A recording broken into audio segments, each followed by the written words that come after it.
Estamos con la revista Derecho, Debates y Personas. Es un verdadero privilegio, es un verdadero honor tener como invitado al doctor Juan Fernández Carrasquilla, quien sin lugar a dudas es uno de los penalistas más importantes que haya tenido no solamente Colombia, sino toda Latinoamérica. Su obra es un referente, su ejercicio es un verdadero ejemplo. Y queremos que estas nuevas generaciones, que ahora son más de usar el internet, de ver los videos, conozcan y traten de aproximarse a la dimensión de alguien tan importante como es el maestro Juan Fernández Carrasquilla. Queremos en primer lugar, maestro, agradecerle en nombre de la revista Derecho, Debates y Personas y de todos los que tenemos este privilegio, agradecerle el que nos haya dado un espacio de su tiempo aquí en este lugar tan místico y tan maravilloso para poder aproximarnos a lo que es su obra.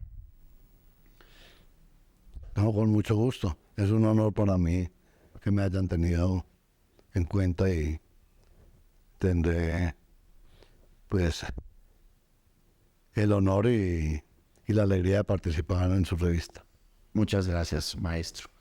Queríamos, en primer lugar, preguntarle un poquito por su formación académica, por sus estudios, por un poco tratarnos de ubicar en cómo adquiere usted todo este conocimiento, qué profesores lo marcaron, qué recuerda de sus vivencias como estudiante.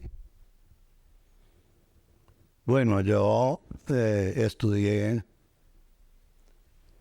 inicié estudios en la Universidad de Antioquia, estudios de Derecho, y por alguna vicisitud de la vida estudiantil terminé o me pasé a la Universidad de Medellín, en donde fui desde el principio sumamente bien acogido y tuve la fortuna de ser discípulo por varios años de Federico Estrada Vélez, que era un profesor enorme, con una gran capacidad crítica que a mí me enamoraba.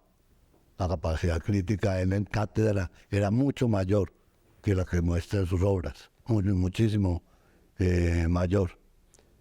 En estos días, justamente por ahí rebujando en la biblioteca, me encontré unas notas de él sobre el primer capítulo, las primeras lecciones de Derecho Procesal Penal, de aquella época verdaderamente magistral, apuntadas corregidas con manuscritos de corrección. Interesante el recuerdo que él me queda. Él fue un gran profesor y me ayudó en toda mi carrera. Pues yo diría que durante todo el tiempo en que vivió, aunque al final tuvimos algunas discusiones académicas que jamás afectaron lo personal. Tuvimos algunas diferencias en la interpretación del código de los proyectos de código antes de salir el código de 1980, discusión que finalmente pues nosotros sacamos la tesis nuestra adelante porque fue recibida por la Corte Constitucional, que básicamente se discutía si los inimputables debían estar recluidos o no de por vida. Él sostenía que sí, porque si estaban enfermos debían estar recluidos por ser peligrosos hasta que se curaran. Pero si adolecían de una enfermedad permanente, pues no se curaban nunca.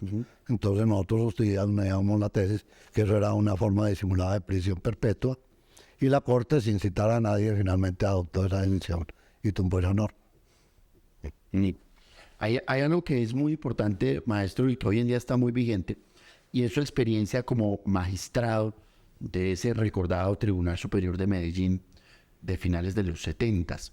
¿Por qué no nos cuenta, en primer lugar, maestro, entre qué años estuvo usted como magistrado del Tribunal de Medellín? Sí, yo estuve como magistrado, primero pueblié como juez en Antioquia, y finalmente fui juez superior en Medellín, y en el año 77 llegué al Tribunal Superior, a la Sala Penal, en donde pues pasé 10 o 11 años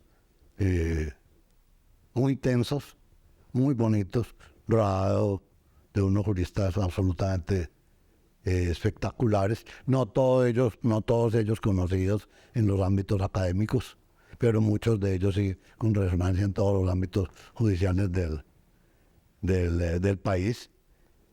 Y me formé mucho en el tiempo anterior, oyendo a los grandes maestros del derecho penal de Antioquia en las defensas ante jurado. Eso era verdaderamente espectacular. Oír ante jurado a Federico Estrada o a Londoño Jiménez, a Elí Mejía Gómez. Eran grandes expositores, grandes analistas de prueba. Entonces uno aprendía muchísimo de ellos. Y más de una vez, usted recordará que en esa época el juez superior dictaba la resolución de acusación y él mismo juzgaba a través del jurado. Más de una vez, después de oír las exposiciones de algunos de estos maestros, yo me quería esconder bajo la mesa al reconocer el error que había cometido a llamar a juicio. Es decir, tenían una gran capacidad dialéctica de convicción que llegaba no solamente al jurado, sino que a veces me llegaba a mí como juez. Hoy en día, mientras estamos los dos conversando, se habla de una tesis novedosa, maestro, que es la tesis de la dosis de aprovisionamiento. Quienes tenemos algún conocimiento, pues alguna idea de esto, sabemos que la primera persona que en Colombia habló de dosis de aprovisionamiento fue usted en 1980. ¿Qué recuerda usted de eso y digamos, cuál fue como la decisión que se tomó en ese caso? Sí, no fue un caso solamente, fueron varios. Es decir, se estableció dentro del tribunal una pequeña línea jurisprudencial con respecto a personas que poseían alguna cantidad de estupefacientes sin ánimo de comercio. Es decir, no para comerciar, sino para consumir en cantidades que a veces superaban lo que llamábamos la dosis mínima, que estaba fijada en algunos gramos o en alguna cantidad en las leyes, para no aplicar penas tan severas a personas que realmente no estaban traficando, que no merecían la pena de narcotráfico. Nosotros nos atuvimos al fin de con que actuaba la persona, que era el de consumir, y definíamos la dosis personal por la finalidad de consumir, y la dosis de aprovisionamiento era una cantidad razonable que una sola persona podía adquirir o tener para no estar comprando cada que se iba a fumar un pucho. ¿Sí? Esa tesis tenía otra consecuencia, y es que las señoras, por ejemplo, había muchos casos de ancianas que llevaban a la cárcel por llevar en su ropa algunas cantidades de marihuana para sus hijos presos, para aliviar seguramente sus penas morales, la angustia del encarcelamiento. Y a nosotros nos pareció que eran penas excesivas, y frente a ellas también sostuvimos eso, que la dosis de aprovisionamiento podía ser para uno o para un tercero, y no tenía un límite preciso, sino que dependía de límites de lo razonable, de apreciación caso por caso. Es decir, obviamente no estábamos dispuestos a admitir que el que portara una libra de cocaína la iba a hacer pasar como aprovisionamiento, ¿no? Pero unos 100, 200, 250 gramos pasaban. Un cuarto de libra de marihuana podía pasar así. Esa tesis duró durante todo el tiempo que yo estuve en el Tribunal de Medellín, y yo creo que algunos otros tribunales llegaron a admitirla, pero circuló mucho en las prudencias, circularon mucho en las revistas judiciales de la época. Claro que hoy en día no hay nada nuevo en ese punto. No, están haciendo una retoma de asuntos que se estaban decidiendo ya en esa época, como muchos otros, bajo una constitución distinta incluso, y con una interpretación teleológico valorativa que es bastante seria, que en ese entonces no dominábamos. Sí. En ese momento, finales de los 70, principios de los 80, digamos, el mapa académico colombiano era un mapa muy interesante.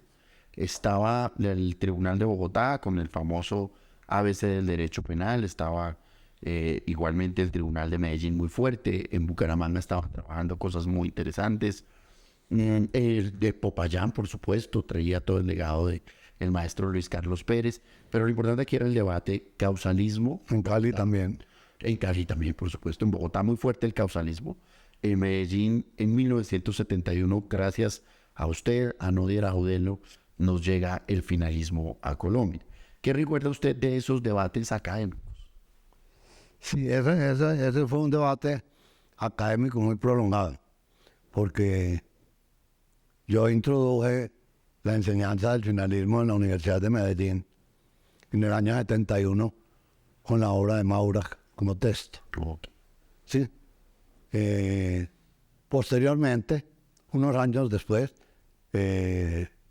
Nodier lo llevó a otras universidades con el texto de Belsen. ¿Sí? Básicamente lo mismo. Poco a poco fuimos aprendiendo a manejar lo que se llamaba la nueva dogmática, la dogmática del delito. Nosotros vivíamos, usted nos recordará perfectamente, en un código positivista del positivismo criminológico italiano, es decir, un código que manejaba la peligrosidad y no la culpabilidad. Entonces no eran conceptos ni fáciles de explicar, ni fáciles de hacerle entender a la gente, ni de hacerle aceptar a todas las personas. Pero los alumnos míos se formaron en esa escuela y ninguno de ellos tuvo, obviamente, después dificultad para entender la nueva legislación. Recuerdo una anécdota, si tengo un minuto para contársela, que una vez un muchacho por allá en el mes de agosto de uno de los cursos de pregrado me preguntó, sacó el código penal, me lo mostró desde atrás y me dijo: doctor, usted nos hizo comprar al principio de año este código y no lo hemos usado en clase ni una vez. Ya, qué bueno, siquiera me lo recuerda, porque es que lo que yo les estoy enseñando les va a servir no para interpretar ese código, sino cualquier código que se expida en el mundo. Por eso no hemos abusado de ese. Ustedes lo pueden usar con cualquiera. ¿Sí? Era la dogmática de orientación finalista. Sin embargo, el finalismo de nosotros, tanto del Nodier como el mío, era un finalismo crítico. O sea, nosotros teníamos posiciones críticas frente al finalismo, sobre todo frente a las derivaciones subjetivistas del finalismo. Pero un poco esa era toda la situación en Sudamérica. Lo mismo hacía Zaffaroni en Argentina, Gonzalo Fernández en Uruguay, Juárez en Brasil. Esa era, creo, un poco la línea latinoamericana en la recepción del finalismo. No fue nunca una recepción acrítica. Sí, había finalistas ortodoxos. De pronto, uno de los más ortodoxos era, por ejemplo, Curí Ursúa en Chile.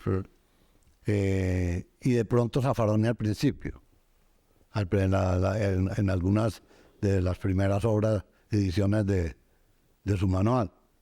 Pero Zaffaroni pues siempre vivió también en una inmensa dimensión crítica. Sí. Y todo esto... Juan Bustos también manejaba obviamente el finalismo con una dimensión crítica muy llamativa. Sí, por supuesto. Y nosotros obviamente, tanto Nodier como yo, tomamos mucho de las enseñanzas de Zaffaroni y sobre todo de Bustos. Un maestro en un evento que para Colombia es muy importante, que es el famoso Congreso de Criminología en la Universidad de Medellín en 1984, donde la Escuela de Medellín llega, digamos, a un punto de visibilidad muy importante. Los colombianos accedemos a la majestuosidad de la obra de Zaffaroni, Alfonso Reyes, Emilio Sandoval, en unas jornadas impresionantes de las que muy poco se conoce hoy en día. ¿Qué recuerda usted de esas jornadas? Pues ese es el congreso que nosotros llamábamos,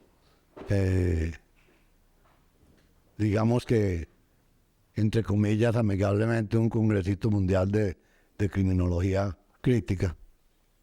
Se organizó con el respaldo de la Universidad de Medellín cuando yo era presidente de la misma, y llevé como organizador del evento a Juan Guillermo Sepúlveda, que acababa de regresar de estudiar esos temas en Europa, y conocía de primera mano a muchos de los criminólogos críticos del mundo. Bueno, había allá en Colombia otras personas que nos conocían y trataban en los congresos como Edgar Saavedra. Es decir, no estábamos tampoco solos. Ese congreso fue explosivo porque obviamente representó una ruptura con el penalismo tradicional del positivismo y asimismo con la dogmática de enfoque tradicional causalista que ya se enseñaba en algunas universidades. Entonces representó una ruptura con todo eso y por lo tanto la apertura de una nueva fase de investigación, de estudio, que nos llevó a que cuando se conoció en español la obra de Roxin, en Colombia no nos resultara muy extraña, porque era un método que ya veníamos trabajando de tiempo atrás, aunque podíamos obviamente no estar inspirados exactamente en los mismos principios. Roxin, por ejemplo, mucho más positivista que nosotros en materia de derechos fundamentales. Nosotros un poco más tirados, no al naturalismo, sino a lo que llamó el neo-naturalismo, basado en las declaraciones de derechos de 1789 y de 1948, básicamente. Y tiene algo que ver en esa explosión latinoamericana, ese boom latinoamericano, de la criminología crítica, de pronto el que estábamos saliendo de las dictaduras de América Latina. En Colombia, pues digamos, nunca hubo una dictadura al estilo argentino, brasileño, uruguayo o chileno, pero estábamos saliendo del Estatuto de Seguridad. ¿Tiene algo que ver o no? Sí, por supuesto. Esto fue en 1984 y los penalistas y criminólogos que allí había eran criminólogos críticos. Rosa del Olmo, Lolita Nillar de Castro, Luz Hurman, Alejandro Barata. Es decir, todos críticos del poder, analistas del poder y críticos del poder. Por lo tanto, el tema del poder político fue un tema destacado de ese congreso. De alguna manera, allá hicimos más ciencia política que derecho penal, ¿sí? Como fundamento del derecho penal. Sí, es decir, no hubo discursos dogmáticos. No. Creo que no hubo ni una sola ponencia dogmática. La más cercana pudo haber sido el discurso de inauguración mío, que fue un planteamiento de derecho penal liberal radical, que yo llamé en ese momento derecho penal de la liberación, siguiendo a los criminólogos con su famosa criminología en la liberación. Estamos en el año 84 y aparece ese trabajo que yo creo para ese momento era revolucionario. Incluso yo recuerdo que entraron los 90s, hablar de derecho penal fundamental era hablar de una obra revolucionaria, de una obra que traía unas ideas muy nuevas, tanto político-criminales como estrictamente dogmáticas, traía ideas claramente nuevas. ¿Cómo fue elaborar ese derecho penal fundamental? Porque en la época de las nuevas tecnologías, pues es meterse un computador, buscar las fuentes, armar el papel. Pero es que aquí estamos hablando de que ese fue un trabajo hecho a máquina de escribir y en el que para consultar las fuentes tocaba buscar el libro, leerlo, armar la ficha y hacerla. ¿Cómo fue hacer esa gran obra que fue Derecho Penal Fundamental? Sí, fue una obra difícil, escrita casi al impulso todavía de la juventud. en donde la idea era introducir en el método tradicional de aprendizaje y enseñanza del derecho penal, introducir las enseñanzas de la nueva criminología, por lo tanto, básicamente, los principios político-criminales. Empezar a pensar el derecho penal desde los grandes principios,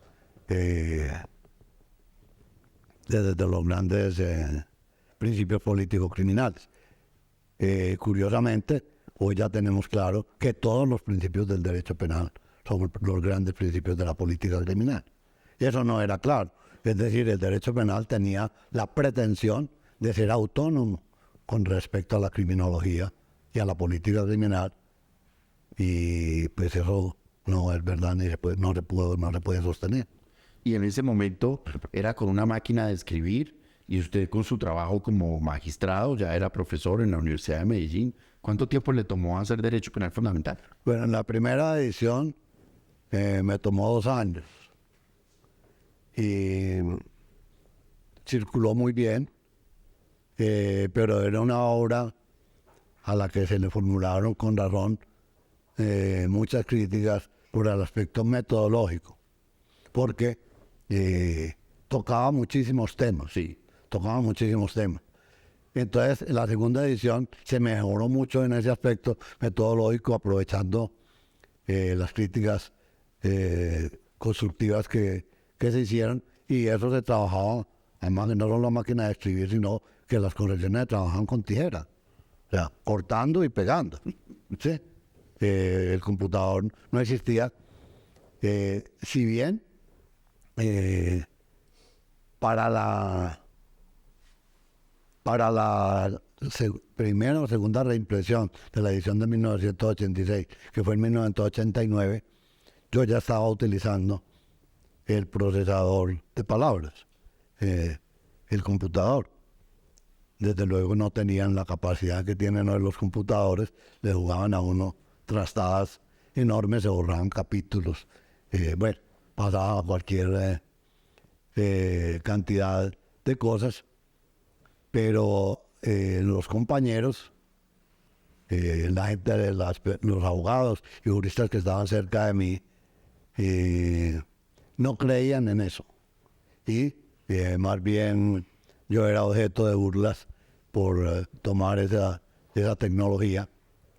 Ellos decían, se enloqueció Juan. Y lo que yo les contestaba es, locos van a estar ustedes dentro de 10 años y cuando no sepan manejar este aparato. Y vean. Sí, y efectivamente, pues así fue. Fue simplemente entrar a tiempo a la metodología, a la tecnología, sin haber sido ni mucho menos el primer abogado que lo hizo en el país. De pronto sí el primer académico, pero no el primer abogado. Ya había muchas oficinas de abogados que estaban computarizadas. Usted ha dicho algo que es muy importante, y es que esa fue una obra, digamos, que se escribe en un momento de juventud y seguramente en un contexto profesional y vital diferente. Pero lo llamativo de esa obra es que muchos años después viene la obra de Teoría del Delito, y ahorita salen hace poco los 3 tomos de Derecho Penal. Y en el primer lugar, no se trata de una misma obra escrita 3 veces, son 3 obras radicalmente diferentes, son contenidos diferentes, la propuesta en cada una es diferente. E incluso yo metería en la mitad ese maravilloso trabajo de Derecho Penal Liberal, que tendrá unos 15 años tal vez. Lo llamativo de esto es que, a pesar de que ha transcurrido tanto tiempo y tantas anécdotas de vida y cambios legislativos, personales, profesionales, la línea central de la obra se mantiene. ¿Cómo explicaría usted una coherencia ideológica que traspasa el tiempo, la edad, la reflexión? ¿A qué se debe esa fortaleza ideológica de Derecho Penal Fundamental? En la escogencia de los principios que se iban a desarrollar todavía más en el futuro de la dogmática en el mundo entero. Pero hubo un hecho especial por el cual nunca existió una tercera edición del Derecho Penal Fundamental. Solo hubo 2. Y reimpresiones varias. Fue porque en 1987, o sea, un año después de la segunda edición, yo escribí un artículo sobre los derechos humanos Sí. como límite del derecho penal, Ujú. que posiblemente fue de los artículos que yo escribí, el que más circuló en América Latina Sí. y el que definitivamente me hizo conocer más allá del contexto de Colombia, pues hasta el punto de que me invitaron a Salamanca, me invitaron a Barcelona, me invitaron a varias universidades del mundo a hablar sobre ese tema, sobre el que realmente nadie hasta ese momento había hablado, a pesar de que los derechos humanos estaban ahí y obviamente que los derechos liberales los respetaban, pero no había una construcción que intentara hacer o corregir las aristas de la teoría del delito y de la pena con base en los derechos humanos. Y eso está todavía por hacer. La pena no se ha trabajado con base en los derechos humanos y ni hablemos de la ejecución, que es la obra de tinieblas del derecho penal. Ujú. ¿Podría ser esa imbricación entre derechos humanos y sistemática penal la conexión entre la teoría del derecho penal o la teoría del delito y la criminología crítica? Porque ese siempre fue un punto de crítica. Es decir, el criminólogo critica, pero ¿dónde está la respuesta? Pero si usted mira muchos de los que fueron los grandes criminólogos críticos latinoamericanos, Roberto Vergali, en fin, el mismo Juan Bustos, todos hoy en día hacen, al igual que lo hace usted, una lectura de derechos humanos dentro de la sistemática del delito. ¿Podría ese ser el gran aporte dogmático de la criminología crítica? Yo creo que tiene mucha vinculación, hay mucha vinculación entre ambas cosas. Si bien yo no recuerdo en este momento ningún ensayo de los criminólogos críticos sobre ese tema de la relación de criminología y derechos humanos, salvo algo que escribió Arata sobre el principio de legalidad, que no recuerdo en dónde está publicado, pero parte de ese ensayo lo escribió en Colombia y él, en las veces que estuvo en la Universidad de Medellín, nos contó de la confección del mismo. Él estaba trabajando mucho en esa línea. Y yo recibí mucha influencia de esas tendencias de Arata.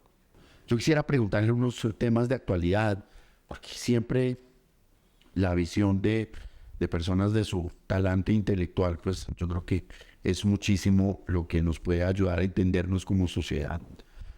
Hoy en día tenemos hace más de 10 años, doctor, un movimiento latinoamericano, no es un movimiento marginal colombiano, que Schunemann ha llamado la americanización de los sistemas legales, la influencia de los Estados Unidos en todos los sistemas legales. A Colombia llega con la irrupción del sistema denominado sistema penal acusatorio, que llamamos el sistema penal de tendencia acusatoria. ¿Cuál es su visión, maestro, sobre el sistema penal acusatorio? ¿Cómo lo ve usted? Una visión suya del código que nos rige, las prácticas. Sí. A ver, ese es un tema complejo porque tendría muchas capas. Una de ellas es esta. No hay reversa al principio inquisitivo. No puede haber en el mundo reversa a los sistemas inquisitivos. Total, en el mundo entero y no solo en Colombia, el principio acusatorio tiene que desarrollarse y perfeccionarse. No podemos echar para atrás y volver a esas épocas del derecho escrito y todas estas cosas. Pero el dedicarse solo al procedimiento o a los procedimientos, descartando los estudios de derecho penal, es decir, de teoría del delito y de la pena, es un grave error que están cometiendo las juventudes, porque se están quedando con un cuero vacío. ¿Sí? Van a las audiencias a sacudir el cuero de derecho penal, pero nunca hubo derecho penal dentro de ese cuero. No han tenido nada, no tienen ninguna formación en derecho penal. Hay jueces que incluso me han dicho, abogados, tocan campana si el abogado trata de meter temas dogmáticos en una defensa. Eso me parece gravísimo, porque pues el derecho penal es fundamentalmente eso, la dogmática del delito, la configuración del delito. Y por lo tanto es completamente pertinente el debate acerca de si uno u otro de los elementos del delito está ausente en el caso concreto. De manera que no son alegaciones impertinentes, ni se trata de darle lecciones de derecho penal a los jueces. Pero sí hay una tendencia muy marcada a la mecánica probatoria del proceso penal acusatorio, con descuido de la parte del derecho penal sustancial. De pronto, a ver el derecho penal no como una ciencia, sino como un oficio, que lo importante ya no es estudiar la dogmática, sino las técnicas. Sí, eso es. O sea, que en todas esas cosas hay arte y técnica. ¿Sí? La técnica sin el arte no es nada. Exactamente la técnica de audiencias, la técnica probatoria, sin un fondo de derecho penal, está completamente deshumanizada. Y ni los abogados, ni los fiscales, ni el Ministerio Público, ni nadie está contribuyendo a que eso cambie. Y más bien las modificaciones que se han producido por vía jurisprudencial son de moderación, o sea, en cierta forma de nostalgia del sistema inquisitivo. Pero pues yo no soy experto en derecho procesal, pero sí veo claro que el futuro tiene que estar en el desarrollo integrado del derecho procesal con el derecho penal. Los procesalistas no se pueden olvidar de que existe el derecho penal sustancial y que el derecho procesal, los procedimientos están hechos para garantizar la efectividad de los derechos que reconoce o limita el derecho penal. Y al revés también, quienes hacen análisis estrictamente sustancial a veces descuidan el procedimiento. Lo tornan demasiado secundario. Sí, es correcto. Sí, es correcto. Ahora, hoy en día se plantea un debate, una ambigüedad entre lo que es la libertad de los ciudadanos y la seguridad. El famoso debate entre garantías y eficiencia. Se dice en Colombia que somos demasiado garantistas y por eso tenemos las calles inundadas de inseguridad, pero asimismo se dice que es un sistema inhumano que condena por anticipado, que llena las cárceles de personas. ¿Cuál es su visión sobre ese que podría ser el gran debate penal en la actualidad? Sí. Primero de todo, el derecho penal sin garantías es una barbarie. ¿Sí? ¿Por qué? Porque las garantías penales y procesales son lo que jurídicamente protege a la persona, no al delincuente, a la persona contra las persecuciones, las garras de persecución que el derecho penal le confiere al Estado. Entonces no es posible abandonar las garantías. Sí, se exige que el derecho penal sea eficiente para que funcione y sea realmente preventivo del delito. Aquí se ha confundido eso con un poco manejado por los medios de comunicación con la detención preventiva. La inmensa mayoría de detenidos están en detención preventiva en Colombia y creo que en muchos otros países del mundo, y terminan en eso, terminan en detención preventiva muy prolongada y finalmente terminan con sentencias o terminan sin sentencia, procesos muertos, o terminan con sentencias absolutorias y la detención preventiva queda entonces en el vacío, queda sin justificación. No se puede abusar de la detención preventiva. Usted todos los días oirá comentarios contradictorios en los medios de comunicación acerca de eso. acerca de que a uno lo soltaron muy pronto y que a otros lo han dejado demasiado tiempo, etc. No hay consistencia, no hay coherencia.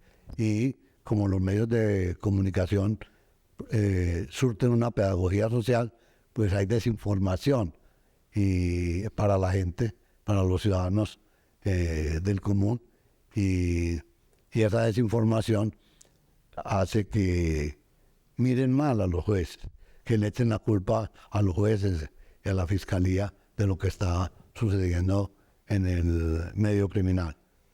Pero no, es que hay unas cosas que el derecho penal tiene muy olvidadas, y es que el mejor derecho penal es el que no se necesita.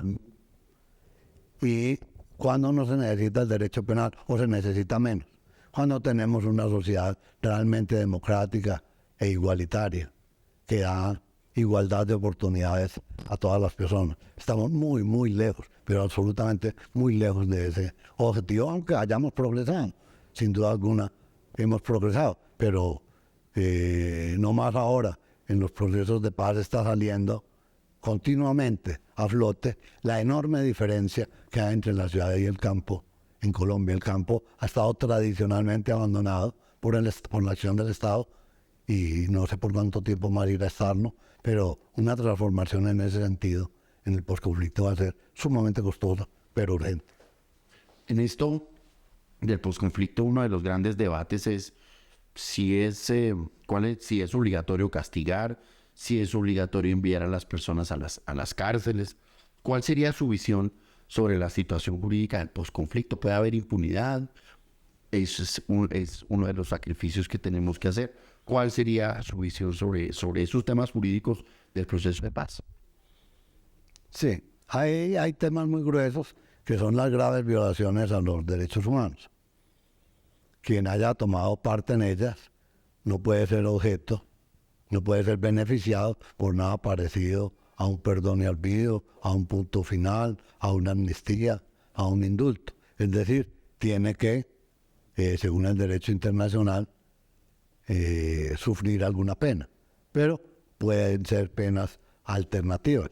No hay demasiada insistencia en que las penas tengan que ser privativas de la libertad. Pero sin embargo, ese es uno de los temas que actualmente se está discutiendo en Colombia. Si les van a dar o no les van a dar cárcel a los que participaron en crímenes de lesa humanidad. A los paramilitares sabemos que les dieron penas alternativas de 8 años, y algunos de ellos se quedan de que no les cumplieron. Es decir, de que le están burlando el beneficio por la puerta de atrás, abriéndoles procesos olvidados. Y esa puerta la tienen que cerrar, y yo creo que ustedes lo ven perfectamente, que las FARC están insistiendo en que los acuerdos que se logren no puedan ser revisables en el futuro. ¿Sí? Ningún juez puede echar para atrás eso, y esa es la firmeza. Eso es lo que llama una paz durable, una paz estable, y tiene que ser así. Pero sí, el derecho internacional exige que esos graves crímenes queden cubiertos por alguna pena. ¿Qué pasa si no? Pues no pasa que lo que nunca va a pasar es que una corte internacional tumbe un acuerdo de paz. Yo personalmente en eso no creo. No ha sucedido nunca en el mundo, aunque políticamente han producido fallos adversos a ciertas concesiones otorgadas en algunos procesos de paz. Pero tumbar el acuerdo de paz mismo, yo no creo que haya ningún tribunal internacional competente para hacerlo. Lo que sucede es que si alguno de esos grandes criminales, es decir, autores de crímenes de lesa humanidad, es cobijado por algo parecido a un punto cero de pena, pues entonces el Tribunal Internacional, la Corte Penal Internacional, por ejemplo, tiene competencia sobre esa persona por no, que es una competencia subsidiaria de que el Estado no lo quiere perseguir. O sea, la Corte Internacional lo podría perseguir a pesar de que en Colombia le reduzcan o le reduzcan la pena cero. Estas personas no se podrían movilizar con facilidad por todo el mundo. Sí, tendrían que quedarse dentro de Colombia si eso llegara a ocurrir. Pero que tumben el proceso de paz mismo, no creo. Por último, maestro, y agradeciéndole como siempre su tiempo, ¿cómo ve usted los debates penales de hoy? Mire que históricamente la ciencia penal siempre ha sido muy, digamos, siempre ha sido fácil de observar en forma de un binomio. Positivistas clásicos, causalistas finalistas. Hasta hace no muy poquito se hablaba de funcionalismo radical, funcionalismo moderado, Roxino Jacobs, Bercelo Mesger, Carrara o Ferri. Hoy en día pareciera que no es así. ¿Qué pasa en el derecho penal de hoy? ¿Qué ve usted? ¿Qué hay de nuevo? ¿Qué ha visto? ¿Qué hace? No, yo diría que el debate de fondo sigue en cuanto el demoliberalismo nunca puede pasar de moda porque es el albergue de los grandes principios de protección de la persona contra el poder del Estado. Lo que sucede es que una gran parte de los penalistas se han vuelto funcionalistas, no todos de la línea de Jacobs, pues el llamado funcionalismo radical, sino mínimo de la línea de Roxin, que se considera mucho más garantista. Por lo menos textualmente, Roxin sí se refiere un poco más al respeto de las libertades, de los derechos fundamentales y de los derechos humanos a través de los procesos penales de declaración y de ejecución. Pero el problema de Roxin, a pesar de que cualquier palabra que él pronuncie es de resonancia mundial, porque es hoy en día el penalista más importante y más influyente del mundo. Pese a eso, pues la obra de Roxin no tiene un sistema coherente y puede, con base en ella, llegarse a cualquier Podríamos decir protección. con Roxin el derecho penal perdió el rumbo. Sí, yo creo que con base en eso se podría tomar rumbos distintos y eso es lo que voy a llamar la inconsistencia del sistema de Roxin, si hubiera un sistema de Roxin, que parecería que no lo hay. Jacobs sí, es consistente. Así uno puede no estar de acuerdo con él y lo puede rechazar incluso en bloque. A Roxin es difícil rechazarlo en bloque porque tiene muchos capítulos que las corrientes más garantistas aceptarían. ¿Sí? Pero si uno analiza al detalle, la obra de Roxin realmente no resiste un análisis serio frente al demoliberalismo. O sea, tiene fallas importantes. ¿Cuáles son los nuevos penalistas que vienen? Pues hay unos nuevas tendencias que están trabajando en la seguridad sin perjuicio de los derechos tradicionales. Eso podría ser el futuro. O sea, el debate es eterno, el debate no termina. Pero difícilmente podría usted presupuestar o presagiar el surgimiento de unas discusiones tan álgidas como lo fue la criminología crítica frente al paradigma teológico, o el causalismo frente al finalismo, el positivismo frente a la escuela clásica. Esos grandes debates intensos, ¿ustedes los ve a la vuelta de la esquina o tal vez ese ya es un tema superado? No, yo no diría superado, pero es evidente que el derecho penal sustancial ha perdido escenario porque ha cobrado mucha dinámica, han cobrado mucha dinámica las discusiones procedimentales y probatorias. Entonces, pues estamos asistiendo a otro tipo de debate, pero finalmente tiene que haber una síntesis porque los procedimientos son procedimientos penales y tienen que versar sobre los temas penales. Maestro, por último, Usted hoy en día en la justicia colombiana tiene apenas un 28% de aprobación de parte de nosotros los ciudadanos. El 28% de los colombianos creemos en la justicia. ¿Y qué le diría usted a un estudiante que está cursando décimo grado en su colegio, quinto bachillerato que llamábamos antes? ¿Vale la pena estudiar Derecho? Sí, claro, claro. El derecho es como la libertad. Se necesita más donde existe menos. O sea, necesitamos más derecho cuanto más caótica tienda a ser la sociedad para la regulación. Así también necesitamos más libertad donde las libertades están siendo reprimidas. Eso es una especie de antinomia. Hoy, si la situación frente a la credibilidad de la justicia es crítica, pues necesitamos nuevos jóvenes que se conviertan en pregoneros de las ideas del futuro, que obviamente, si parten, por ejemplo, de las declaraciones de derechos y de la Constitución del 91, pues tienen que empezar por una Carta de Derechos, Sí. indudablemente. No se puede dejar de lado. O sea, el eficientismo no puede sacrificar a la persona. Sin embargo, el sistema penitenciario lo está haciendo a ojos del mundo entero. No solo en Colombia, en muchos países. El sistema penitenciario, había dicho un gran pensador con respecto al siglo XX, que era la gran vergüenza del siglo XX, y pues sigue siendo la gran vergüenza del siglo XXI, y esta vergüenza tiende más bien a aumentarse que a disminuirse. O sea, tenemos más motivos para avergonzarnos que antes. Por otra parte, ¿qué es lo que hace el penalista como docente social, como pedagogo social? Enseñar a aplicar bien la pena. Eso se parece mucho, si no es igual, a lo que hacían los teóricos de la Inquisición, los que escribían manuales del buen inquisidor.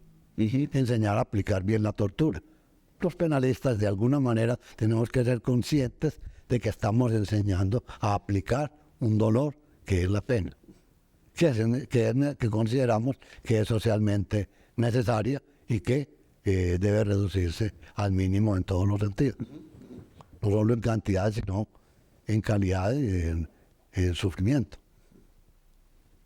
Bueno, maestro Juan Fernández, de verdad que en nombre personal y en nombre yo creo que de todas las generaciones de estudiantes de Derecho que han habido en Colombia, es un inmenso honor poder oírlo, poder aprender de usted y de alguna forma ser un canal o ser un vocero de gratitud, porque han sido muchas sus enseñanzas, ha sido mucha la compañía que usted nos ha brindado sin saberlo. A veces atravesamos momentos difíciles y nos atravesamos con derecho penal fundamental y nos ayuda a aclarar una idea, nos ayuda a ver otra forma de entender estas dificultades.